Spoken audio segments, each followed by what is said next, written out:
నిన్న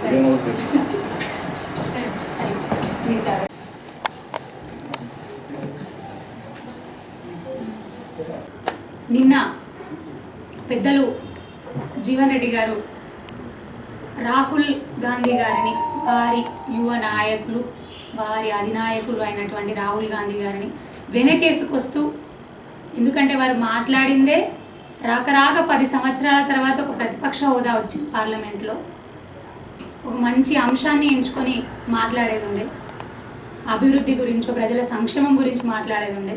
కానీ మళ్ళీ ఎందుకంటే ఎన్నిసార్లు సరిచేసిన బుక్కతోక వంకర అన్నట్టుగా హిందువుల మీద విషాన్ని విరజిమ్ముతూ, హిందుత్వం మీద విషాన్ని జిమ్ముతూ కొన్ని వ్యాఖ్యలు చేయడం జరిగింది. ఎందుకంటే కాంగ్రెస్ పార్టీ అంటేనే బ్రిటిష్ పార్టీ. బ్రిటిష్ వాళ్ళ రూల్ ఏంటి, వాళ్ళ సిద్ధాంతం ఏంటి? డివైడ్ అండ్ రూల్ పాలసీ, విభజించు పాలించు. ఆ బ్రిటిష్ వాళ్ళు ఉన్నప్పుడు కూడా భారతీయులందరూ ఐకమత్యంగా ఉన్నారు. వీళ్ళను విడదీస్తే తప్ప మనకు ఇక్కడ అధికారం రాదు, మనల్ని ఇక్కడ ఉండనివ్వరు అనేటటువంటి ఒక బుద్ధితోని ఆనాడు భారతీయులను విడదీసినారు. ఇప్పుడు కూడా కాంగ్రెస్ ప్రభుత్వం గదే చేస్తుంది. హిందువులందరినీ కూడా విడదీసి రాజకీయ లబ్ధి కోసం వాడుకోవాలి, వాళ్ళ రాజకీయాలు చేయాలనేటటువంటి ఉద్దేశం కనిపిస్తూ ఉంది.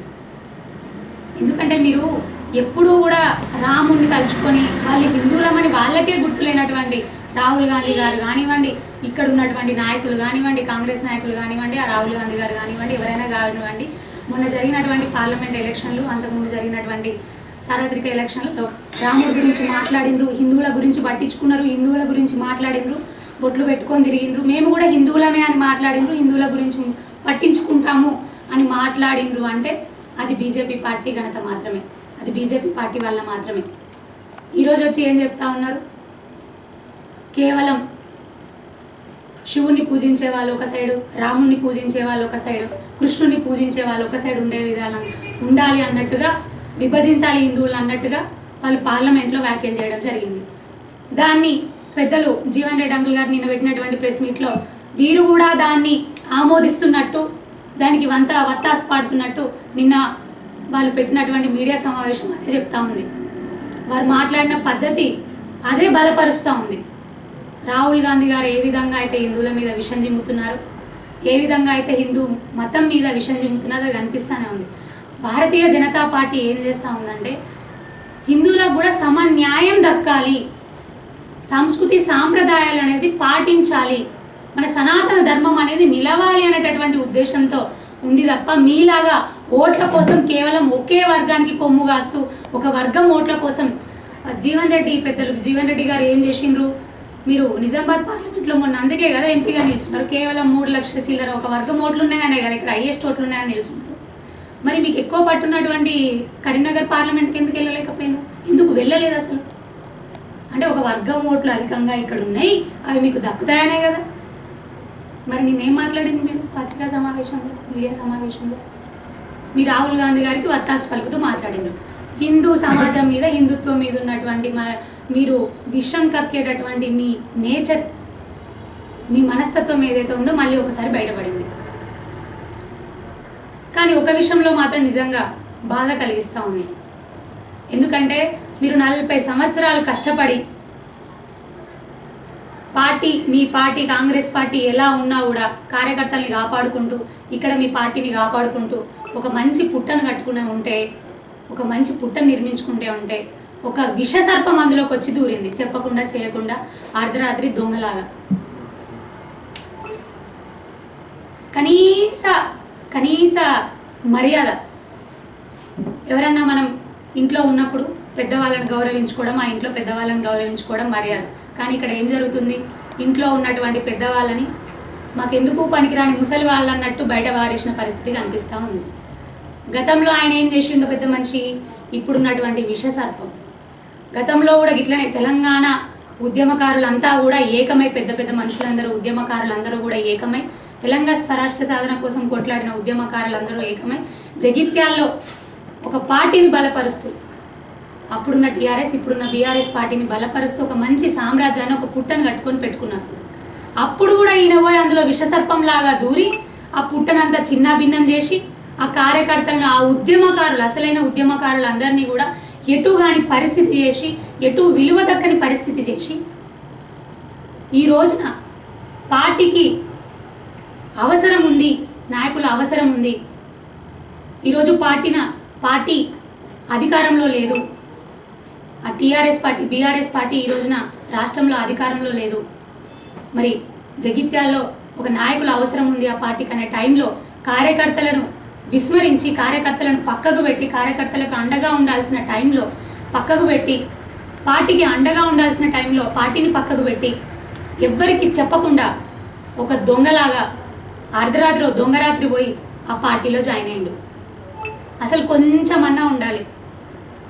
మర్చిపోయినాను, మీరు కాంగ్రెస్ పార్టీలో జాయిన్ అయినందుకు సంజయ్ కుమార్ గారు మీకు శుభాకాంక్షలు. అట్లనే మీరు నిజంగా మీరు మాట్లాడుతూ ఉన్నారు, ఏమని మాట్లాడుతూ ఉన్నారు? అభివృద్ధి కోసం జాయిన్ అయినా, నేను అభివృద్ధి పనుల కోసం జాయిన్ అయినా అని మాట్లాడుతూ ఉన్నారు. అంటే మీరు 10 సంవత్సరాలు అధికారంలో ఉండి, అధికార పార్టీలో ఉండి అభివృద్ధి చేయలేదా?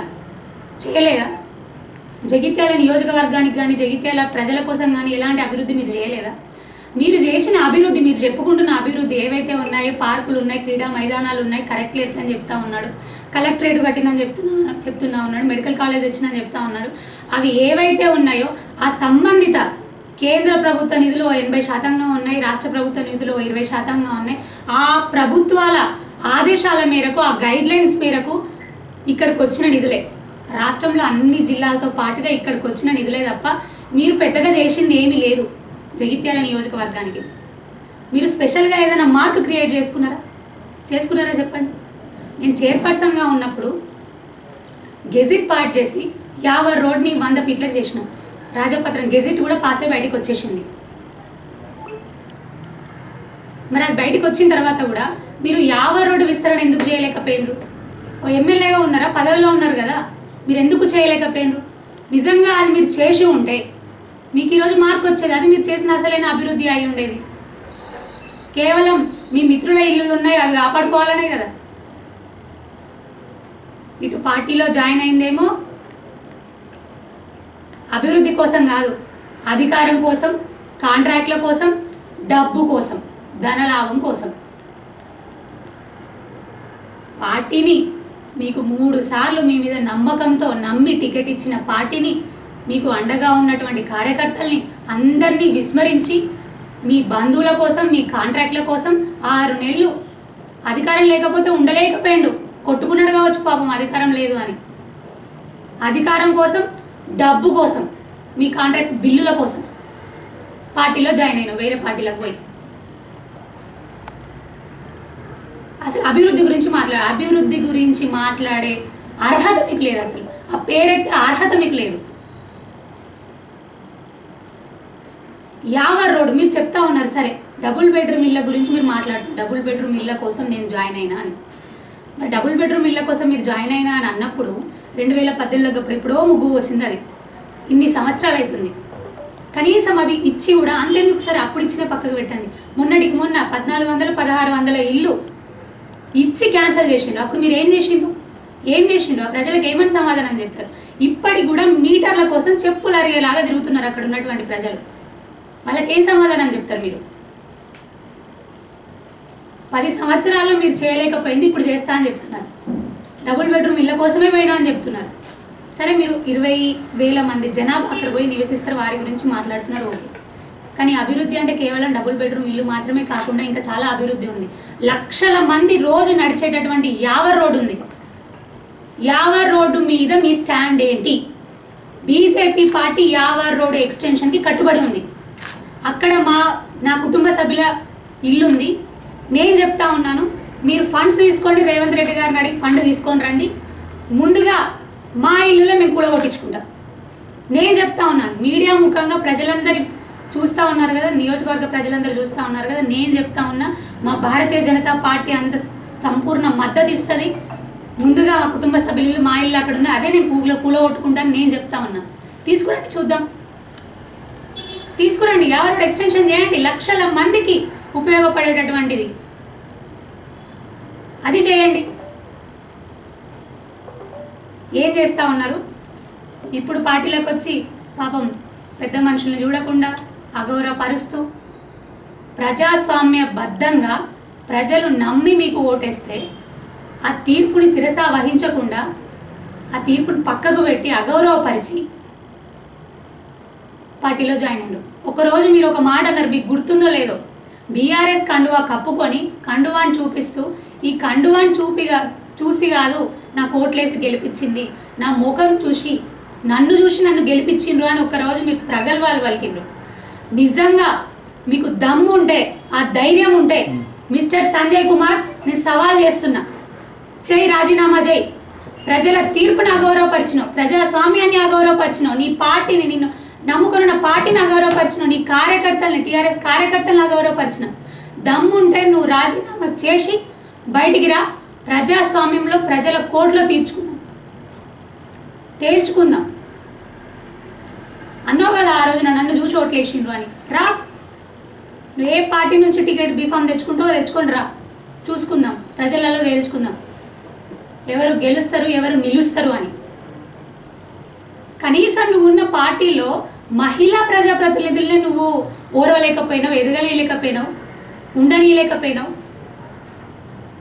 ఒకనాడు నాకేమైంది, నన్నేం చేసినావు? ఎట్లాగో ఉద్యమకారులను ఉండనివ్వకుండా నువ్వు విషసర్పంలాగా పుట్టలో వచ్చి చేరినావు.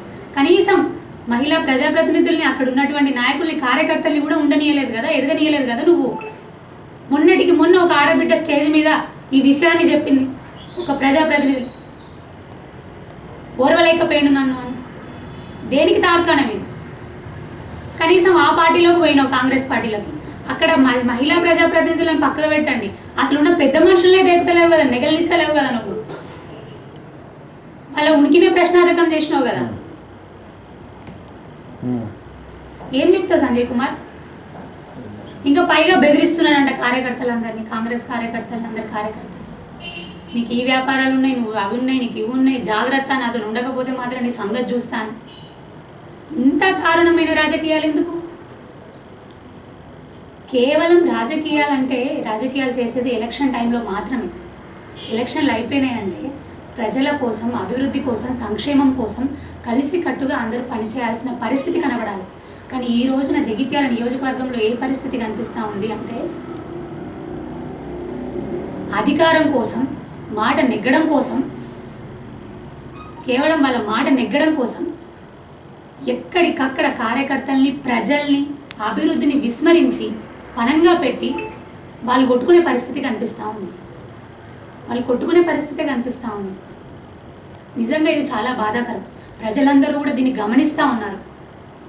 ప్రజల అభివృద్ధి కోసం అందరూ కలిసి పనిచేయాల్సింది పోయి అధికారం కోసం కొట్టుకునే పరిస్థితి కనిపిస్తూ ఉంది.